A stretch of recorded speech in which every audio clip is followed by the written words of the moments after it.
मुंबई में बीएमसी चुनाव के लिए इस्तेमाल किए जाने वाली मतदाता सूचियों में भारी पैमाने पर गड़बड़ी का एक और सनसनीखेज खुलासा करते हुए 3 बार पार्षद रही शीतल मात्रे ने वार्ड नंबर 1 की वोटर लिस्ट में बड़े घोटाले को उजागर किया है। उन्होंने भूतिया इमारत, अस्तित्वहीन मतदाताओं और खाली इपिक कार्डों से जुड़े एक सुनियोजित घोटाले का पर्दाफाश करते हुए चुनाव आयोग पर बड़ा गंभीर आरोप लगाया है।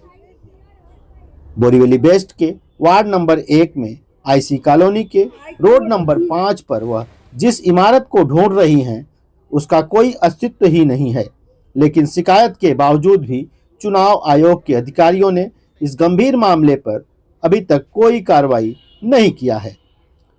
पूर्व नगर सेविका शीतल अशोक मात्रे ने आरोप लगाया है कि अस्तित्वहीन इमारत में 143 मतदाता जांच का मुख्य केंद्र है।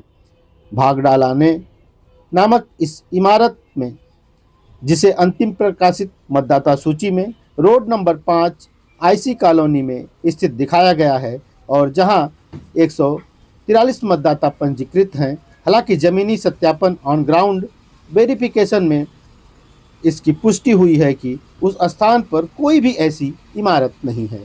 आइए आपको हम इस संबंध में सुनाते हैं कांग्रेस की पूर्व नगर सेविका शीतल मात्रे का मीडिया के साथ बातचीत में और क्या कुछ कहना है। आप क्या ढूंढ रही हैं यहाँ पे?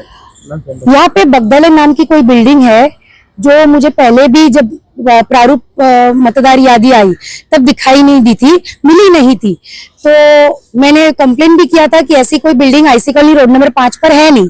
लेकिन कंप्लेन करने के बावजूद भी आज वापस जो फाइनल लिस्ट आई है उसमें बगदाले नाम की कोई बिल्डिंग है जहाँ पे 143 वोटर्स है। तो शायद मुझे लगा मुझसे ही गलती हुई होगी, तो आज मैं सुबह से 2 घंटे से ढूंढ रही हूँ। बगदाले नाम की building IC colony road number 5 में तो है ही नहीं, पर पूरी आईसी कॉलोनी में नहीं है या पूरे वार्ड नंबर 1 में नहीं है। तो ये भूतिया बिल्डिंग अकेली है या भूतिया बंगले भी हैं? मतलब यहाँ पे भूतिया बिल्डिंग है, लोग रास्ते पर रहते हैं, जैसे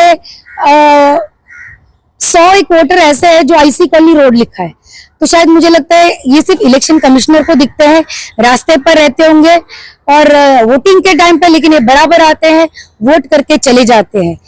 तो यही मेरे को भी समझना था, इसलिए सुबह 8 बजे से निकली हूँ और ढूंढ रही हूँ कि कहाँ है ये आईसी कॉलोनी रोड के वोटर्स, ये बगदालेन बिल्डिंग और ऐसे बहुत सारे घर है, जैसे पाटिल हाउस, जोगले हाउस, फिर हाउस नियर वेदा बिल्डिंग 32 वोटर है, ऐसा कोई घर ही नहीं है उस बिल्डिंग के बाजू में। तो ये सारे घोस्ट वोटर्स सिर्फ इलेक्शन के पीरियड में आते हैं, वोटिंग करके है चले जाते हैं। जननायक राहुल गांधी जी ने वोट चोरी काफी अरसे से 3 बार प्रेस कॉन्फ्रेंस लेकर बोला है, लेकिन माननीय प्रधानमंत्री नरेंद्र मोदी जी को एक प्रेस कॉन्फ्रेंस लेकर जवाब देने की हिम्मत नहीं है। हिम्मत इसलिए नहीं है क्योंकि वास्तव में ये कोई चीजें है भी नहीं। अभी वोटर लिस्ट का जो नाटक ड्रामा हुआ, हम लोग चेंज करेंगे, हम लोग ध्यान दे रहे, बोरीवली असेंबली 152, ये दहीसर असेंबली है, 152 असेंबली के भी वोटर मेरे वार्ड में है, जिनका डिटेल मैंने उनको दिया है, फिर भी आज नई फाइनल लिस्ट में वो वोटर उधर ही है। वार्ड नंबर 1 का पहला वोटर है बोरीवली असेंबली के। हमें क्या समझना चाहिए, डेमोक्रेसी से, एक ऑनेस्टी से इलेक्शन हो रहा है कि नहीं हो रहा है, कि ये पूरा ऐसे इलेक्शन कमिश्नर की मर्जी से चल रहा है। आज कंप्लेन करने के बाद, फिर भी ड्रामा इनका करने के बाद, सबसे दुख की बात है जो एक सिस्टम होता है, प्रोसीजर होती है कि पहले इलेक्शन वोटर लिस्ट आती है, फाइनल प्रोटोकॉल होता है, प्रोसीजर फॉलो की जाती है और फिर इलेक्शन डिक्लेयर होता है। मुझे नहीं पता कि इनको क्या गई थी इलेक्शन कमिश्नर को, पहले इलेक्शन डिक्लेयर हुआ और फिर हमें दे दी वोटर लिस्ट, थमा दी कि जाओ करो जो करना है। मतलब हम इलेक्शन का प्रचार छोड़कर रास्ते पर उतरे बिल्डिंगें और घरों ढूंढने के लिए कि कहाँ ये लोग हैं। अभी आपके पास ऑप्शन क्या है? अभी ऑप्शन यही है, मीडिया। आज मेरी मीडिया से विनती है कि जिसको डेमोक्रेसी का 4th पिलर बताया जा रहा है, हमने हमारे सारे जो जितनी ताकत थी या जितना प्रोसीजर था वो पूरा फॉलो कर दिया है, फिर भी अभी इन्होंने ये चेंजेस नहीं बनाए हैं।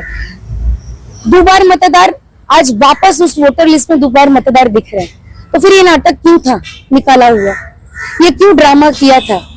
तो मेरा यही मीडिया से मानना है कि हमारा जो लास्ट रिजॉर्ट जिसको बोलते हैं, उम्मीद जिसको बोलते हैं, वो आप लोग हो, आप लोगों को ही करना है। राहुल जी ने अपने स्तर पर कर दिया, वर्षा ताई ने अपने स्तर पर इलेक्शन कमिश्नर को मिलकर ये मुद्दा उठा लिया, हर कांग्रेस कार्यकर्ता ने हर वार्ड में ये स्टडी करके दे दी वेरीफाई करने के लिए।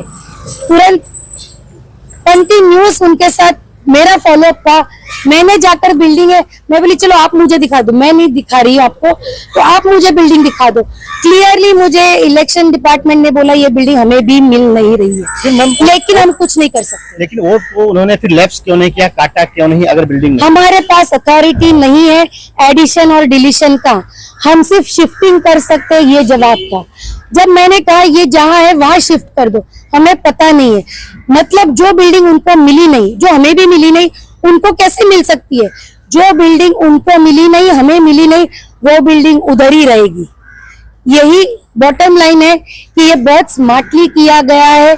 ये जो पूरा चक्रव्यूह ईवीएम का जो खेल कर रहे थे, वो लोगों के सामने आने के बाद उन्होंने अभी वोटर लिस्ट का खेल चालू कर दिया। 2017 में भी कांग्रेस पार्टी ने इलेक्शन कमिश्नर को, मैंने केस स्टडी करके दिए थे ये सारे वर्ड्स, तभी भी यही सिचुएशन थी। आज 8 साल के बाद, 9 साल, 10 साल के बाद यही सिचुएशन है, कोई बदल नहीं है। मतलब मेरा ये कहना है कि जो इलेक्शन हो रहा है वो सिर्फ रिग्ड है, वो डेमोक्रेसी के हिसाब से नहीं है।